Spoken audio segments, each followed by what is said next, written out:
сайн байна уу? Бид нар 5 дугаар багийн өнөөдөр бид төлөвлөгөөний дагуу дархлаалжуулалт хийлээ.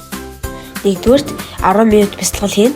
Бясалгал хийсний дараа манай ангийнхан 50 болж байна. Иш үштэй болж байна. Толгойс сэргсэн, хичээл дэ төвтэй хийх санаа төрсөн. Тайвшраад унтмаар санагдсан. Дахин бясалгал хиймээр санагдсан. Стресс дэлдэг гэх мэтээр сэтгэлээ ярьж байсан. 2-р бид зөгийн балтаа ус уусан. Хүүхдийн дархлаа дэмжих хамгийн чухал нь хангалттай шингэн уух явдал юм. Ус нь биеэс хорд бодисыг гадагшруулж биеийн температурыг зохицуулдаг. Уухын тулд бид усаа буслагсан. Бүлээн усандаа балаан нэрсэн хүүхэд бүр дэг удаагийн аяг хэрэглэн усаа амтрхан усаан зөгийн балтаа усна.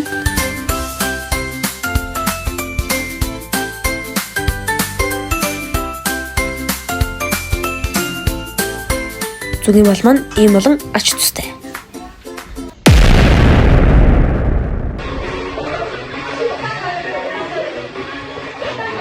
Гуравдугаарт тойроо дав гэдэг хөгжинт тоглоом тоглосон.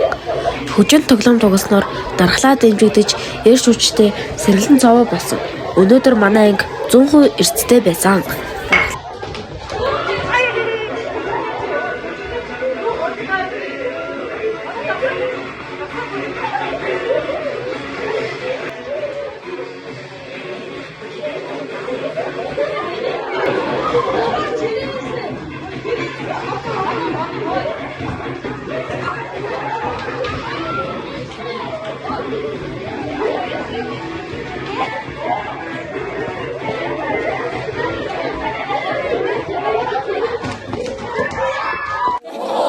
Дараагийн дархлаажилтаар уулзцай.